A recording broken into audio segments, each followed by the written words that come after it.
معاویہ کی موت اور یزید ابن معاویہ کا خط۔ معاویہ ابن ابی سفیان ماہ رجب 60 ہجری کو ہلاک ہوا۔ اس کے بعد یزید حاکم ہوا۔ اس نے مدینے کے گورنر ولید بن عتبہ کو خط لکھا اور اس کو حکم دیا کہ میرے لیے تمام اہل مدینہ بالخصوص حسین ابن علی سے بیعت لو، اور اگر حسین ابن علی بیعت سے انکار کرے تو ان کا سر بدن سے جدا کر کے میرے پاس روانہ کر دو۔ ولید نے مروان کو طلب کیا اور اس بارے میں مروان کی رائے معلوم کرنا چاہی۔ مروان نے کہا اس ذلت کو حسین قبول نہیں کریں گے اور یزید کی بیعت نہیں کریں گے، لیکن اگر میں تمہاری جگہ ہوتا اور یہی قدرت و طاقت جو آج تمہارے ہاتھ میں ہے میرے ہاتھ میں ہوتی تو میں فوراً حسین کو قتل کر دیتا۔ ولید نے کہا اے کاش میں اس کام کو انجام دینے اور اس ذلت کو اپنے ذمہ لینے کے لیے دنیا میں نہ آیا ہوتا۔ اس کے بعد ولید نے حسین ابن علی کو اپنے پاس بلا بھیجا۔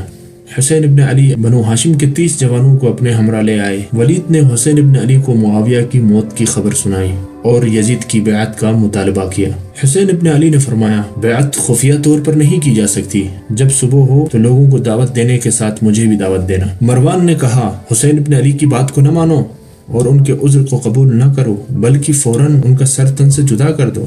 حسین ابن علی نے غضبناک ہو کر کہا لعنت ہو تجھ پر اے زانیہ کے فرزند، کیا تو میرے قتل کرنے کا مشورہ دیتا ہے؟ خدا کی قسم تو نے جھوٹ کہا اور اس بات سے تو نے اپنے آپ کو ذلیل و خوار کیا۔ اس کے بعد ولید کی جانب مخاطب ہو کر فرمایا اے حاکم مدینہ، ہم اہل بیت نبوت اور مخزن رسالت ہیں اور ہمارے گھر میں ملائکہ کی آمد و رفت رہتی ہے۔ ہماری ہی خاطر خداوند کریم نے اپنی رحمت کو لوگوں پر وسیع کیا اور ہماری ہی وجہ سے اس رحمت کا اختتام ہوگا، لیکن یزید فاسق، شرابی، محترم جانوں کا قاتل، اعلانیہ گناہوں کا ارتکاب کرنے والا، مجھ جیسا شخص اس جیسے کی بیعت کبھی نہیں کر سکتا۔ تم بھی رات گزارو اور ہم بھی رات گزارتے ہیں اور صبح تک تم بھی اس بارے میں خوب سوچو اور ہم بھی غور و فکر کرتے ہیں کہ ہم میں سے کون اس مقام خلافت کا زیادہ حقدار ہے۔ یہ بات تمام کر کے حسین ابن علی ولید کے گھر سے باہر تشریف لے گئے۔ مروان نے ولید سے کہا تم نے میری نصیحت پر عمل نہیں کیا بلکہ ورخلاف کام کیا۔ ولید نے کہا لعنت ہو تم پر، تم مجھے ایسا مشورہ دے رہے ہو کہ جس میں میرے دین و دنیا کا نقصان ہے۔ خدا کی قسم اگر دنیا کی تمام بادشاہی بھی مجھے مل جائے تو میں حسین ابن علی کو قتل نہیں کروں گا۔ خدا کی قسم میں اس کو گوارا نہیں کرتا کہ کوئی بھی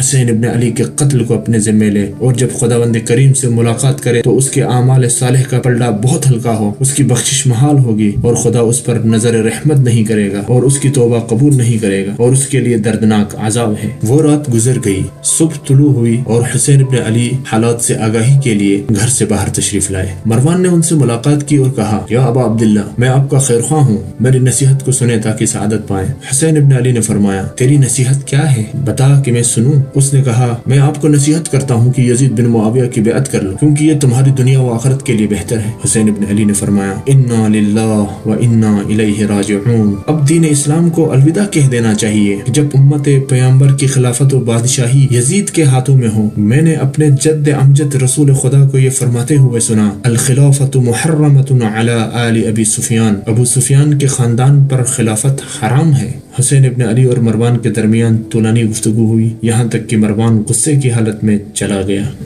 آگے کی باقی ماندہ داستان کو اگلی قسط میں آپ کی خدمت میں حاضر کریں گے، ہمارے ساتھ بنے رہیے۔ السلام علیکم ورحمۃ اللہ وبرکاتہ۔